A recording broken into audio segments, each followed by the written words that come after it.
Hello everyone, welcome back to chalk and slate. Myself Nidhi. तो हम कर रहे थे बच्चों हमारा परसेंट एंड परसेंटेज चैप्टर, जिसका ऑलरेडी हमने फर्स्ट एक्सरसाइज कर लिया था। तो आज की वीडियो में हम करने वाले हैं बच्चों इसका सेकंड एक्सरसाइज 7B। तो चलो लेट ना करते हुए एक पूरे पॉजिटिव एटीट्यूड के साथ वीडियो को स्टार्ट करते हैं। क्या है देखो मेरा पहला question. A man bought a certain number of oranges, out of which 13% were found rotten.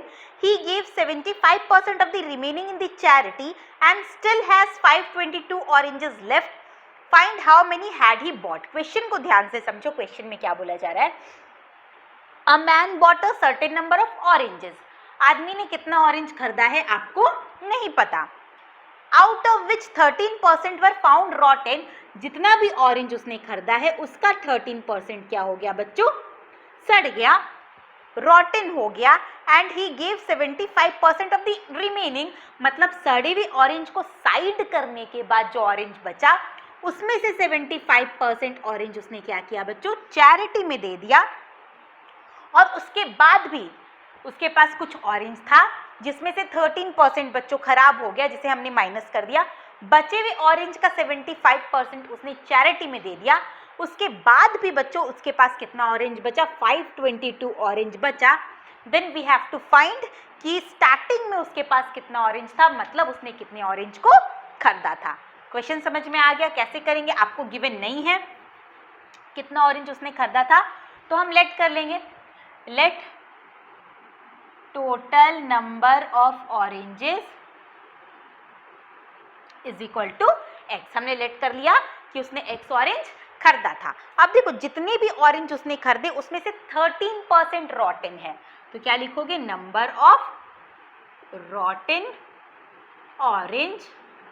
वो कितने बच्चों, जो टोटल ऑरेंज था उसका 13%, यानी x का 13%, यानी 13x/100 ऑरेंज सड़ गए। अब सड़े हुए ऑरेंज को थोड़ी उसने चैरिटी को दिया, सड़े हुए ऑरेंज को साइड करने के बाद जो गुड ऑरेंज बचे उसमें से 75% चैरिटी में दिया गया है।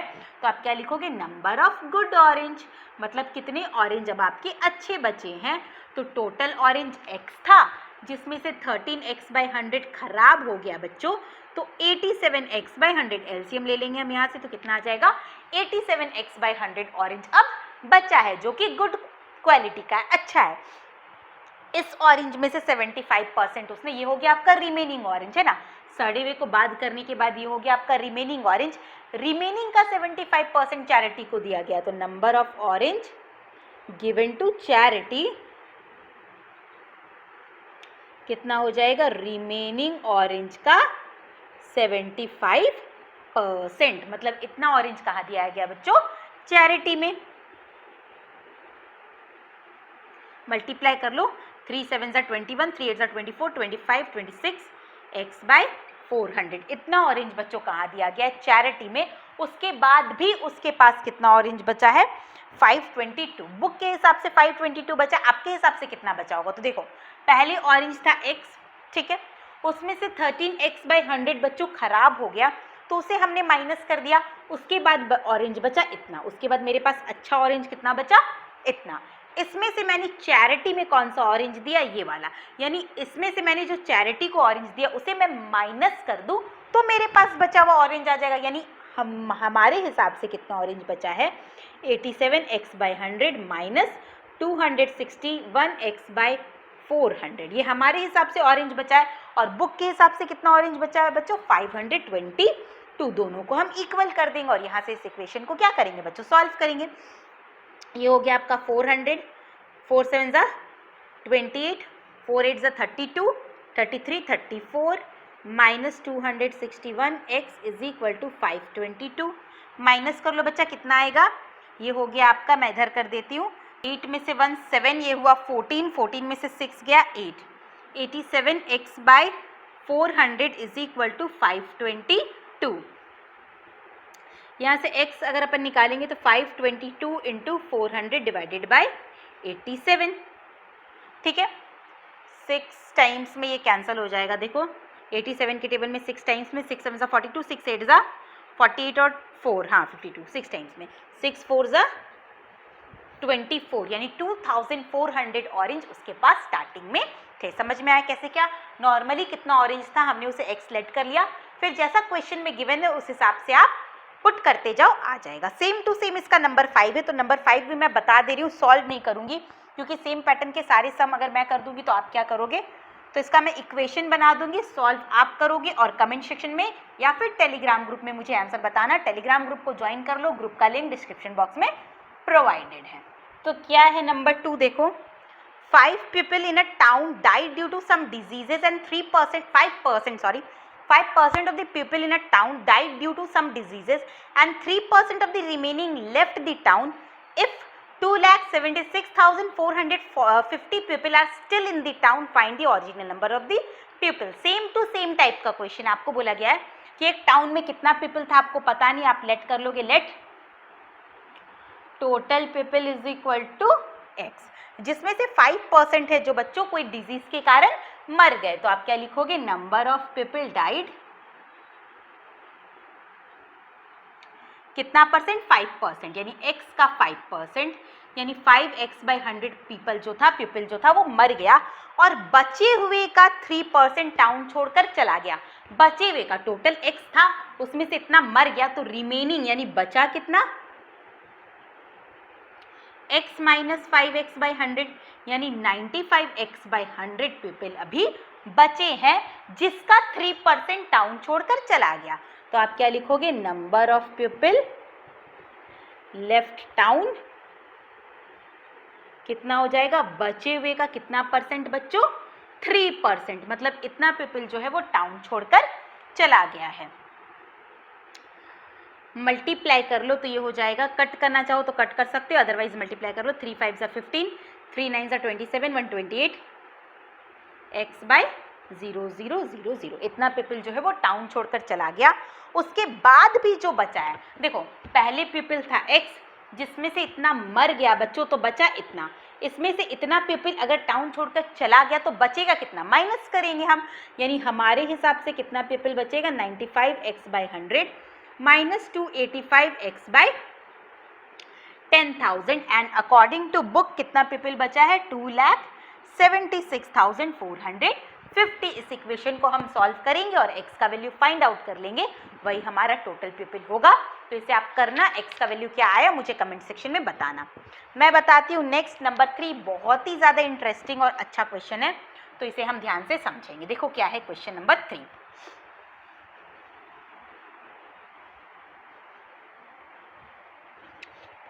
तो देखो नंबर 3, हाँ नंबर 3 कराने से पहले मैं बता दूं कि चॉक एंड स्लेट का ऑनलाइन ट्यूशन पर्सनल क्लासेस भी स्टार्ट होने वाला है, ₹500 पर मंथ। तो आप में से जिस भी स्टूडेंट को करना है, क्लासेस दिवाली के बाद से शुरू होंगे, तो जाओ कम्युनिटी पोस्ट में हमारा व्हाट्सएप ग्रुप का नंबर गिवन है, आप जाओ वहाँ पे कंसल्ट करो और ज्वाइन कर लो। देखो नंबर 3 क्या है, in a combined test in English and physics 36% candidate failed in English, 28% failed in physics and 12% in both. ध्यान से समझना क्वेश्चन को, क्या बोला जा रहा है कि इंग्लिश का बच्चों टेस्ट हुआ और फिजिक्स का बच्चों टेस्ट हुआ, ठीक है, इंग्लिश का टेस्ट हुआ और फिजिक्स का टेस्ट हुआ, जिसमें से 36% बच्चे जो थे वो इंग्लिश में फेल किए। कितने परसेंट बच्चे इंग्लिश में फेल किए, 36%। और फिजिक्स में कितने बच्चे फेल हुए बच्चों, 28%। 28% बच्चे किस में फेल हुए, फिजिक्स में। एंड 12% बच्चे ऐसे थे जो कि बोथ में फेल हुए, मतलब फिजिक्स में भी फेल है और इंग्लिश में भी फेल है। 36% में इंग्लिश में फेल है जरूर, ये बच्चे फिजिक्स में फेल नहीं है। 28% में वो बच्चे जो फिजिक्स में फेल है, वो इंग्लिश में फेल नहीं है। बट 12% ऐसे बच्चे जो दोनों सब्जेक्ट में फेल हैं।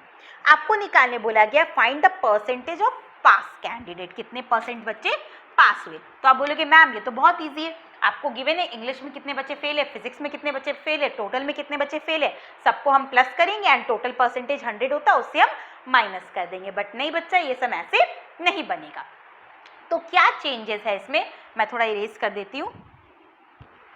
अब मेरी बात ध्यान से समझना, अगर मैं बोलूँगी जो बच्चे दोनों सब्जेक्ट में फेल हुए, जो बच्चे दोनों सब्जेक्ट में फेल हुए, अगर मैं बोलूँगी कौन कौन से बच्चे दोनों सब्जेक्ट में फेल हुए, तो जो बच्चे दोनों सब्जेक्ट में फेल हुए हैं वो अपना हैंड रेस करेंगे। क्लियर, वो अपना हैंड रेस करेंगे। अगर मैं बोलूँगी कौन से बच्चे इंग्लिश में फेल किए हैं, तो दोनों सब्जेक्ट वाले बच्चे इसमें भी अपना हैंड रेस करेंगे, क्योंकि जो दोनों सब्जेक्ट में फेल है वो इंग्लिश में तो फेल है ही। दोनों सब्जेक्ट में जो फेल है वो इंग्लिश में तो फेल है, इंग्लिश में भी फेल है और फिजिक्स में भी फेल है। तो अगर मैंने क्वेश्चन पूछा कि कौन कौन से बच्चे ऐसे हैं जो इंग्लिश में फेल है, तो 36% जो बच्चे हाथ उठाए उसमें वो बच्चे भी हाथ उठाए होंगे जो ओनली इंग्लिश में फेल होंगे, और वो बच्चे ने भी हाथ उठाया होगा जो दोनों सब्जेक्ट में फेल होंगे, क्योंकि जो दोनों सब्जेक्ट में फेल है वो इंग्लिश में भी फेल है। सिमिलरली अगर मैंने पूछा कौन कौन से बच्चे फिजिक्स में फेल हुए, तो इस 28% में उन स्टूडेंट ने भी हैंड रेस किया होगा जो सिर्फ फिजिक्स में फेल हुए होंगे, और उन स्टूडेंट ने भी हैंड रेस किया होगा जो दोनों सब्जेक्ट में फेल किए होंगे। और अगर मैं पूछूं कि कौन कौन से बच्चे दोनों सब्जेक्ट में फेल है, तो यहाँ पे सिर्फ वही बच्चे हैंड रेस करेंगे जो दोनों सब्जेक्ट में फेल हुए होंगे। यानी देखो, दोनों सब्जेक्ट में फेल होने वाले बच्चे यहाँ पे भी काउंट हो गए, यहाँ पे भी काउंट हो गए और यहाँ पे भी काउंट हो गए। ये इन दोनों के साथ भी ये वाले बच्चे काउंट हुए हैं। जो बच्चे दोनों सब्जेक्ट में फेल हुए हैं वो इंग्लिश वाले के संग में भी काउंट हो गए, फिजिक्स वाले के संग में भी काउंट हो गए, और एक बार अपने पारी में तो काउंट हुए ही हैं। क्लियर, समझ में आई बात? तब आपको क्या करना पड़ेगा, ये जो एक्स्ट्रा काउंट हुए हैं उन्हें माइनस करना पड़ेगा। यानी आप क्या लिखोगे, student failed in English, English और फिजिक्स था ना बच्चों, हाँ, student failed in English 36%, student failed in physics is equal to 28%, student failed in both is equal to 12%। तो मैं क्या करूँगी, मैंने अभी बोला कि जो दोनों सब्जेक्ट में फेल हुए हैं वो इंग्लिश वाले के साथ भी आ गए और फिजिक्स वाले के साथ भी आ गए। तो मैं निकाल लेती हूँ कौन से बच्चे ऐसे हैं जो सिर्फ ओनली इंग्लिश में फेल है। ओनली इंग्लिश मतलब उसमें दोनों वाले काउंट नहीं होंगे। Student failed in only English, only English कहने का मतलब दोनों वाले को हम इसमें से हटा देंगे, क्योंकि दोनों वाले आपके यहाँ पे भी काउंट हो जा रहे थे, यहाँ पे भी काउंट हो जा रहे थे और अपने पारी में तो आ ही रहे थे। तो हम क्या करेंगे, उसे इंग्लिश वाले और फिजिक्स वाले में से माइनस कर देंगे। तो ओनली इंग्लिश हो जाएगा 36% माइनस 12%, यानी कि 24% बच्चे ऐसे हैं जो सिर्फ इंग्लिश में फेल किए हैं, ये फिजिक्स में फेल नहीं है। Student failed in only physics 28% minus 12%, यानी कि 16%, और स्टूडेंट फेल्ड इन बोथ वो आपको गिवन है 12%। यानी अब ये बच्चे हो गए जो सिर्फ इंग्लिश में फेल है, अब ये बच्चे हो गए जो सिर्फ फिजिक्स में फेल है, और ये बच्चे हो गए जो दोनों सब्जेक्ट में फेल है। अब हम तीनों को प्लस करेंगे तो हमारा टोटल फेल आ जाएगा। तो टोटल फेल कितना हो जाएगा, 24% प्लस 16% प्लस 12%, 2131415 52% स्टूडेंट है जो फेल किए। तो पास कितने स्टूडेंट होंगे बच्चों, तो आपको पता है कि टोटल परसेंटेज होता है 100, तो आप लिखोगे परसेंट ऑफ पास कैंडिडेट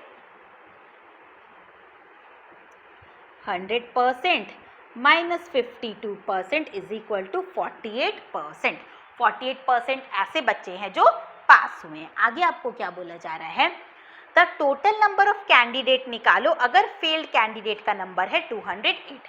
आपको तो अभी पता नहीं कितने बच्चों ने एग्जाम दिया, हम तो परसेंट में निकाल रहे थे। आपको बोला जा रहा है टोटल बच्चे निकालो अगर फेल वाले बच्चों का नंबर, नॉट परसेंट, फेल वाले बच्चे का नंबर है 208, देन बताओ कि कितने बच्चे ने एग्जाम दिया। मुझे नहीं पता, मैं लेट कर लूंगी, let number of candidate x. हमने लेट कर लिया कि एक्स कैंडिडेट ने एग्जाम दिया, और आपको किसका नंबर गिवन है बच्चा, तो आपको गिवन है फेल वाले का। अगर टोटल बच्चा एक्स है तो फेल कितना किया होगा, एक्स का 52%। हमारे हिसाब से टोटल बच्चे का 52% बच्चा फेल हुआ है, यानी एक्स का 52% बच्चा फेल हुआ होगा, और उसका नंबर हमें गिवन है, कितना गिवन है, 208। इस इक्वेशन को सॉल्व करके आप एक्स फाइंड आउट कर लो, एक्स ही तो टोटल कैंडिडेट है। ठीक है, ये 4 टाइम्स में कट जाएगा, यानी आया 400, यानी टोटल कितने बच्चों ने एग्जाम दिया, 400 कैंडिडेट्स। क्लियर। अब देखेंगे नेक्स्ट नंबर 4। नंबर 4 इसी टाइप का है बट थोड़ा सा चेंज है। क्या चेंज है देखते हैं, मज़ा आ रहा है, बहुत ही अच्छा क्वेश्चन था नंबर 3। नंबर 4 भी बहुत बढ़िया क्वेश्चन है, देख लेते हैं क्या है नंबर 4।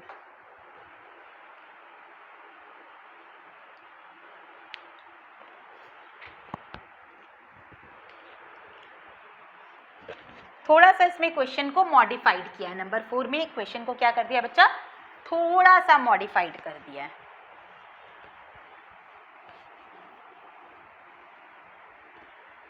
क्वेश्चन 3 का प्रो है क्वेश्चन 4। क्या है देखो question 4। In a combined test in maths and chemistry, 84% candidate passed in maths, 76% candidate passed in chemistry and 8% failed in both। आपको बोला जा रहा है मैथ्स केमिस्ट्री 84% बच्चा जो है वो मैथ्स में पास हुआ है, 76% बच्चा जो है वो केमिस्ट्री में पास हुआ है और बोथ में फेल दे दिया। इसके पहले क्वेश्चन में मुझे दोनों सब्जेक्ट के पास गिवन था और बोथ में भी जो बच्चा पास हुआ है वो गिवन था।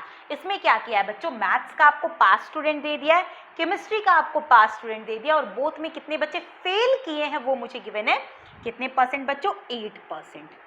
आपको क्या फाइंड करने बोला गया, बताओ कितना बच्चा कितना बच्चा फेल हुआ। तो कभी भी ऐसा गिवन रहेगा कि कुछ का पास गिवन रहेगा, कुछ का फेल गिवन रहेगा, तो आपको सेम में चेंज करना पड़ेगा। मतलब आप किस में चेंज करोगे, पास में चेंज करोगे कि फेल में चेंज करोगे। तो आप देखो बोथ का आपको जिसमें गिवन है आप उसी में चेंज करना। बोथ का आपको क्या गिवन है, बोथ में कितने बच्चे फेल हुए, मतलब आपको गिवन है कि 84% बच्चा मैथ्स में पास हुआ है, 76% बच्चा केमिस्ट्री में पास हुआ है और 8% बच्चा दोनों में फेल हो गया है। अच्छा अब मुझे बताओ, अगर मैथ्स में 84% बच्चा पास हुआ है बच्चा, तो फेल कितना हुआ होगा। तो आप जानते हो कि टोटल परसेंटेज होता है 100 में से 84% बच्चे अगर मैथ्स में पास हुए तो फेल में निकाल सकती हूँ माइनस करके। तो आप क्या लिखोगे, student passed in maths is equal to 84%, student failed in math।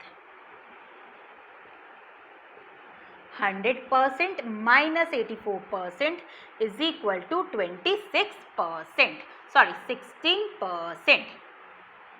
16% बच्चे ऐसे हैं जो कि क्या हुए बेटा, मैथ्स में फेल हुए हैं। अब लिखोगे स्टूडेंट पास्ड इन केमिस्ट्री में कितने बच्चे पास हुए, 76%। तो स्टूडेंट फेल्ड इन केमिस्ट्री कितना आ जाएगा, टोटल परसेंटेज 100 होता है, 100 से माइनस कर लेंगे तो 24%। ठीक है, और बोथ में कितने बच्चे फेल हुए, स्टूडेंट फेल्ड इन बोथ, वो हमें गिवन है 8%। अब देखो ये क्वेश्चन अब थोड़ा थोड़ा पहले वाले के जैसे बन गया। मैथ्स में कितना बच्चा फेल हुआ, 16%। केमिस्ट्री में कितना बच्चा फेल हुआ, 24%। और बोथ में कितना बच्चा फेल हुआ, 8%। अब सेम टू सेम अगर मैं बोलूं कि कौन कौन से बच्चे ऐसे हैं जो मैथ्स में फेल हुए, अपने हैंड को रेज करो, तो जो बच्चा मैथ्स में फेल हुआ होगा वो भी अपने हैंड को रेज करेगा और जो बच्चा दोनों सब्जेक्ट में फेल हुआ होगा वो भी अपने हैंड को रेज करेगा, क्योंकि दोनों सब्जेक्ट वाला मैथ्स में तो फेल होगा ही, ये मैथ्स में भी फेल है और केमिस्ट्री में भी फेल है। क्लियर।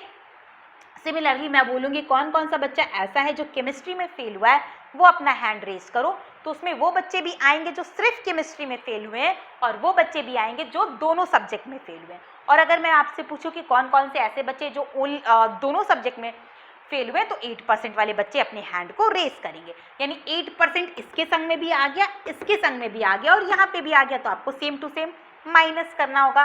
तो अब आप क्या लिखोगे, स्टूडेंट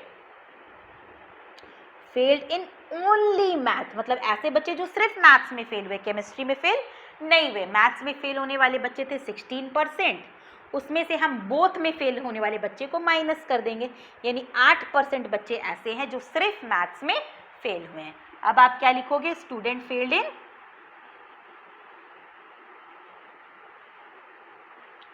ओनली केमिस्ट्री। तो केमिस्ट्री में कितने बच्चे फेल हुए थे, 24%, उसमें से 8% को हम माइनस कर देंगे तो 16%।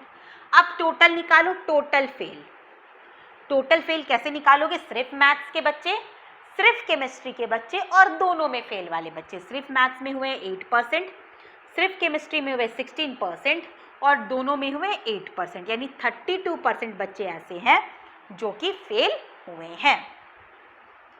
Next we have to find if 340 candidate pass in the test then how many appeared. अब की बार आपको बोला गया है टोटल में से 340 बच्चे पास हुए हैं, तो बताओ कितने बच्चों ने एग्जाम दिया। तो फेल हुए हैं बच्चों 32%, फेल हुए टोटल के 32%। आपको पता है कि टोटल परसेंटेज होता है मेरा 100, अगर फेल हुए 32% तो पास कितने हुए होंगे 100% माइनस 32%, यानी 68% बच्चे क्या हुए होंगे, पास हुए होंगे। परसेंट के हिसाब से 68% बच्चे पास हुए होंगे। आपको निकालना है कितने बच्चों ने एग्जाम दिया, मुझे पता नहीं, ऊपर वाला मैं थोड़ा सा इरेज कर रही हूँ, तो मैं लेट कर लूंगी कि टोटल x बच्चों ने एग्जाम दिया। नंबर ऑफ कैंडिडेट हमने लेट कर लिया x, और कितने बच्चे पास हुए। देखो आपको इसके क्वेश्चन में जिसका गिवन है 340 किसका गिवन है, पास वाले का, तो पास वाले को देखो, पास कितने बच्चे हुए 68%, यानी x में से 68% बच्चे पास हुए हैं, जो कि किसके इक्वल है 340 के। यहाँ से x निकाल लो, 340 मल्टीप्लाइड बाय 100 डिवाइडेड बाय 68। 34 के टेबल में 1 बार में, ये 2 टाइम्स में, 2 से कट कर लो 5 टाइम्स में, मतलब 500 स्टूडेंट्स ने एग्जाम दिया। ठीक है, समझ में आया, मतलब 500 कैंडिडेट्स जो थे वो एग्जाम के लिए गए। आई बात समझ में कैसे किया हमने। अब देखेंगे नेक्स्ट नंबर 5। नेक्स्ट देखो नंबर 5 बहुत ही बढ़िया क्वेश्चन है। A's income is 25% more than B's, find the B's income is how much percent less than as.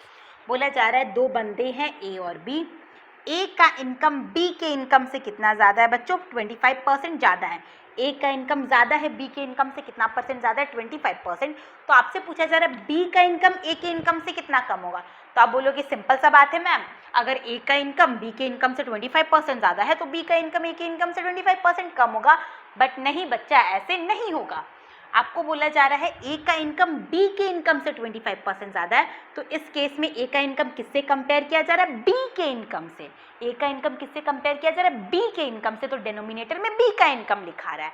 But जब मैं पूछ रही हूँ बी का इनकम ए के इनकम से कितना कम है, तो उस समय डिनोमिनेटर में ए का इनकम लिखा रहा है, तो परसेंटेज क्या हो जाएगा बेटा, अलग हो जाएगा। कैसे करोगे, तो हमें परसेंट के केस में आप 100 भी लेट कर सकते हो और x भी लेट कर सकते हो। मैंने आपको कितनी बार बोला है, जब आंसर परसेंट के फॉर्म में निकालना रहे तो 100 लेट करेंगे, आसानी होगा। देखो A's income is 25% more than B, A का इनकम बी के इनकम से 25% ज़्यादा है, तो किसका लेट करोगे, किससे कंपेयर हो रहा है, बी से। बी का इनकम जितना भी होगा ए का इनकम उससे 25% ज़्यादा होगा, तो हम बी का लेट करेंगे। Let income of B is equal to ₹100। अगर बी का इनकम 100 रुपीज़ है तो ए का इनकम कितना हो जाएगा, ए का इनकम जो है वो बी के इनकम से 25% ज़्यादा है, मतलब 100 तो है ही, 25% और ज़्यादा है। ठीक है, तो पहले 25% निकाल लो आप। 100 का 25% निकालोगे तो 25 ही आएगा, यानी ए का कितना हो गया बच्चों, ए का इनकम हो गया आपका, ए का इनकम बी के इनकम से 25% ज़्यादा है, मतलब 100 में और कितना ज़्यादा है, 25 ज़्यादा है, तो ए का इनकम हो गया 125। समझ में आ गया, बी का इनकम निकाल लिया आपने, ए का इनकम निकाल लिया। अब आपको क्या बोला जा रहा है, find B's income is how much percent less than A. B का इनकम ए की इनकम से कितना कम है, तो जिससे कंपेयर होगा बच्चा वो डिनोमिनेटर में लिखोगे। बी के इनकम को किससे कंपेयर करना है, ए के इनकम से। तो पहले मुझे बताओ बी का इनकम ए के इनकम से कितना कम है, पहले वो निकाल लो। तो आप लिखोगे less income of B. B का इनकम ए के इनकम से कितना कम है, 125 माइनस 100, यानी 25 रुपया कम है। अब आपको इसको परसेंट में बदलना है, तो percent less income of B than A. तो बी का इनकम बच्चा ए के इनकम से कितना कम है, जिसे परसेंट में चेंज करना रहता है उसे न्यूमरेटर में लिखते हैं। जिससे कंपेयर किया गया, ए के इनकम से कंपेयर किया गया, तो ए के इनकम को डिनोमिनेटर में लिखेंगे मल्टीप्लाइड बाय 100, यानी कितना परसेंट कम है, 20%। आई बात समझ में? कितना इजी था। अब सेम टू सेम सारे सम इसी पैटर्न के बनते जाएंगे। नंबर क्या बताया था मैंने? नंबर 5 बताया था। नंबर 6 देखो, सब सम वैसे ही बनेगा। नंबर 6 में क्या है? तो क्या है नंबर 6 में? Mona is 20% younger than Neetu. Mona जो है वो नीतू से 20% यंगर है। किससे कंपेयर किया गया है बच्चों? मोना का एज को नीतू से। तो आप किसका लेट करोगे? नीतू का। Let age of Neetu is equal to 100। हमने लेट कर लिया नीतू का एज 100। मोना जो है उससे 20% यंगर है, मतलब छोटी है। तो एज ऑफ मोना हो जाएगा, पहले निकाल लो 100 का 20%, 100 का 20%, 20 ही होता है। यानी मोना जो है उससे 20% यंगर है, 20 ईयर छोटी है। तो कितने ईयर्स की है? 80 ईयर्स है ना। यंगर का मतलब छोटा होता है, इसलिए हमने माइनस किया। तो मोना का एज हो गया 100, सॉरी नीतू का एज हो गया 100 और मोना का एज हो गया 80। आपको क्या बोला जा रहा है? How much percent is Neetu older than Mona. Neetu जो है बच्चा मोना से कितनी बड़ी है? तो नीतू मोना से कितनी बड़ी निकाल लो। आप क्या लिखोगे? More age of Neetu than Mona. Neetu का मोना से कितना एज ज़्यादा है? तो 20 ज़्यादा है, 100 ईयर माइनस 20 80 ईयर, यानी कि 20 ईयर। अब आपको परसेंट में निकालना है। Percent more age of Neetu than Mona. तो नीतू का एज किससे कंपेयर करना है बच्चा? मोना से। तो डेनोमिनेटर में मोना का लिखाएगा 20/80 इंटू 100, 25%। आई बात समझ में? कितना इजी था। अब नेक्स्ट देखेंगे हम नंबर 7। नंबर 7 क्या है? सेम टू सेम इसी टाइप का है। If the price of sugar is increased by 25% today, by what percent should it be decrease tomorrow to bring the price back to the original. बोला जा रहा है sugar का प्राइस जो है बच्चों वो 25% बढ़ गया। आपको पहले पता नहीं था तो आप लेट कर लो। Let price of sugar is equal to ₹x। हमने लेट कर लिया, शुगर का प्राइस था x, बोली सॉरी 100। 100 से ज़्यादा आसानी होता है 100। कितना रुपीस बढ़ गया बच्चों? 25%। इंक्रीज इन प्राइस कितना हो गया? 25%। तो 100 का 25% 25 ही होता है। तो न्यू प्राइस कितना हो गया शुगर का? 100 प्लस 25, 125। अब आपको बोला जा रहा है कि प्राइस को कितना कम करना पड़ेगा कि वो ओरिजिनल तक पहुंच जाए। तो अभी 125 है, ओरिजिनल तक जाने में कितना कम करना पड़ेगा बच्चों? 25 रुपया कम करना पड़ेगा। 125 माइनस 100 है ना। अभी प्राइस है 125, मैं चाहती हूँ 100 रुपये हो जाए, तो कितना कम करना पड़ेगा? 25 रुपया कम करना पड़ेगा। और परसेंट लेस प्राइस कितना हो जाएगा? तो 25 रुपया कम करना पड़ेगा। और किस प्राइस को 25 रुपया कम करना पड़ेगा? 125 रुपीज़ वाले प्राइस को into 100,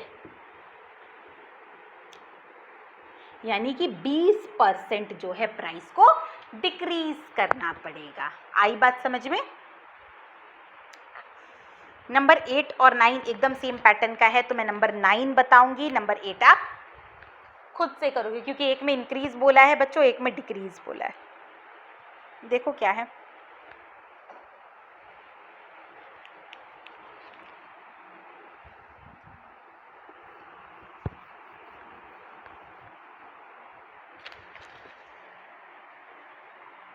a number decreased bye 23% become 539। एक नंबर है, क्या पता क्या है।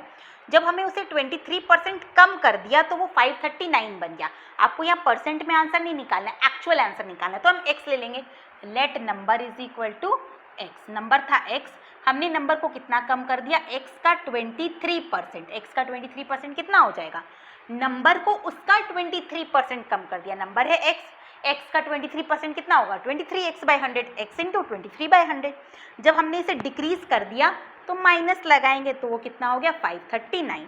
ठीक है, इसे सॉल्व करो तो 100x minus 23x/100 is equal to 539। ये हो गया 9, 9 में से 2 777x/100 इज इक्वल टू 539। यहाँ से अपन x निकालेंगे, 539 इंटू 100 डिवाइडेड बाय हुआ बच्चा 77। 7 11 से काट दो 7 बार में, 11 से काट दो 4 बार में, और ये 9 बार में, ये 7 से 7 बार में, तो नंबर हो गया बच्चों 700। सेम टू सेम 8 है इंक्रीज वाला, तो वहाँ पे क्या होगा प्लस। तो आप इसे करना और कोई भी डाउट होगा तो टेलीग्राम ग्रुप में पूछ लेना। अब मैं बताती हूँ next number 10। Two numbers are respectively 20% and 50% more than the third number। बोल रहे हैं कि दो नंबर जो है, पहला वाला 20% ज़्यादा है तीसरे नंबर से और दूसरा वाला 50% ज़्यादा है तीसरे नंबर से। किससे कंपेयर किया गया बच्चा? थर्ड नंबर को। तो आप थर्ड को लेट करोगे, let third number is equal to 100। और हमने 100 क्यों लेट किया? क्योंकि आंसर मुझे परसेंट में निकालना, व्हाट परसेंट इज द, तो हमेशा 100 लेट कर लेना। हमने लेट कर लिया थर्ड नंबर को 100। अब बोला जा रहा है बाकी जो पहले नंबर और दूसरे नंबर है वो थर्ड नंबर से 20% और 50% ज़्यादा है। तो फर्स्ट नंबर 20% ज़्यादा है, फर्स्ट नंबर कितना हो जाएगा? 100 से कितना ज़्यादा है? 100 का 20%। 100 का 20% आपको पता है 20 ही होता है, यानी फर्स्ट नंबर है 120 और सेकेंड नंबर क्या है? थर्ड नंबर से कितना ज़्यादा है बच्चों? ज़्यादा है, ठीक है, 50%। 100 से कितना ज़्यादा है? 50%। ऐसे लिखती हूँ 100 का 50%, यानी सेकेंड नंबर हो गया आपका 150। आपको क्या बोला गया? What percent is the second of the first. कहने का मतलब सेकेंड नंबर फर्स्ट नंबर का कितना परसेंटेज है, जिसका पूछा गया है, जिसे परसेंट में कन्वर्ट करना है वो न्यूमरेटर में लिखाता है, जिसके कंपेयर में कन्वर्ट करना है बच्चों वो डिनोमिनेटर में लिखाता है। तो आपसे पूछा गया सेकेंड नंबर फर्स्ट नंबर का कितना परसेंट है, तो सेकेंड नंबर को कन्वर्ट करना है वो न्यूमरेटर में लिखोगे, फर्स्ट नंबर को डिनोमिनेटर में लिखोगे इनटू 100। 0 से 0 कट कर दो, 4 3 ज़ा 12, 25 टाइम्स में, 3 के टेबल में 5 टाइम्स में, यानी 125%। सेकेंड नंबर फर्स्ट नंबर का 125% है। आई बात समझ में? कैसे किया हमने? यहाँ स्टेटमेंट लिख लेना, मैंने स्टेटमेंट नहीं लिखा है।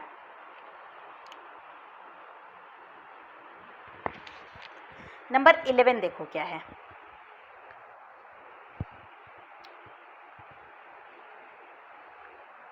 नंबर 11 में बोला है two numbers are respectively 20% and 50% of a third number. इसमें मोर नहीं बोला है, बोल रहा है कि पहला नंबर जो है वो थर्ड नंबर का 20% है और सेकंड नंबर जो है वो थर्ड नंबर का 50% है। तो लेट कर लेते हैं, ये 11 नंबर है, ठीक है। Let third number is equal to 100। हमने लेट कर लिया थर्ड नंबर को 100। तो फर्स्ट नंबर हो गया बेटा, फर्स्ट नंबर क्या है? थर्ड नंबर का 20%।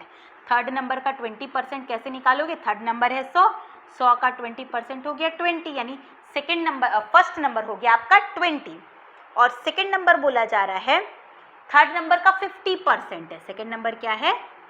थर्ड नंबर का 50%। 100 का 50% हो गया 50, यानी सेकेंड नंबर हो गया आपका 50। कन्वर्ट किसको करने बोला गया है? What percent is the second of the first. Second number first number का कितना परसेंट है? सेकेंड नंबर फर्स्ट नंबर का, जिसका पूछा है वो न्यूमरेटर में, जिसके कंपेयर में पूछा है वो डिनोमिनेटर में मल्टीप्लाइड बाय 100। 20 का टेबल में 5 बार में 250%, ठीक है। सेकेंड नंबर फर्स्ट नंबर का कितना परसेंट है बेटा? 250%। नेक्स्ट आपको क्या बोला गया? नंबर 12 देखो, नंबर 12 भी इसी टाइप का, थोड़ा सा चेंज है, इसमें लेस बोला गया है। Two numbers are respectively 30% and 40% less than the third number. Same to same करेंगे, let third number is equal to 100। पहला नंबर जो है वो थर्ड नंबर से 30% लेस है, तो क्या करोगे? माइनस। थर्ड नंबर में से क्या माइनस करना है? 30%। तो 100 का 30% कितना होता है? 30, यानी 100 में से 30 माइनस करोगे तो कितना आ जाएगा बच्चों? 70। सेकेंड नंबर कितना लेस है? 40%। तो सेकेंड नंबर कितना हो जाएगा? 100 में से माइनस करना है आपको 40%। 100 का 40% 40 ही होता है, यानी सेकेंड नंबर आ जाएगा बच्चा 60, ठीक है। We have to find what percent is the second of the first. Second number first number का कितना परसेंट है? तो सेकेंड नंबर को परसेंट में चेंज करना है न्यूमरेटर में, जिसके कंपेयर में बोला है डिनोमिनेटर में मल्टीप्लाइड बाय 100। इसे मिक्स फ्रैक्शन में चेंज कर देंगे, हमारा आंसर चला आएगा। तो इसी के साथ हमारा परसेंट एंड परसेंटेज का सेकेंड एक्सरसाइज यहीं पे फिनिश होता है। थर्ड एक्सरसाइज जहाँ तक तो रिवीजन है, फिर भी अगर आपको थर्ड एक्सरसाइज पे वीडियो चाहिए तो मुझे कमेंट करके बताओ, मैं बहुत जल्द उसे भी अपलोड कर दूंगी। तो मिलते हैं नेक्स्ट वीडियो में, तब तक के लिए good bye, take care and have a nice day.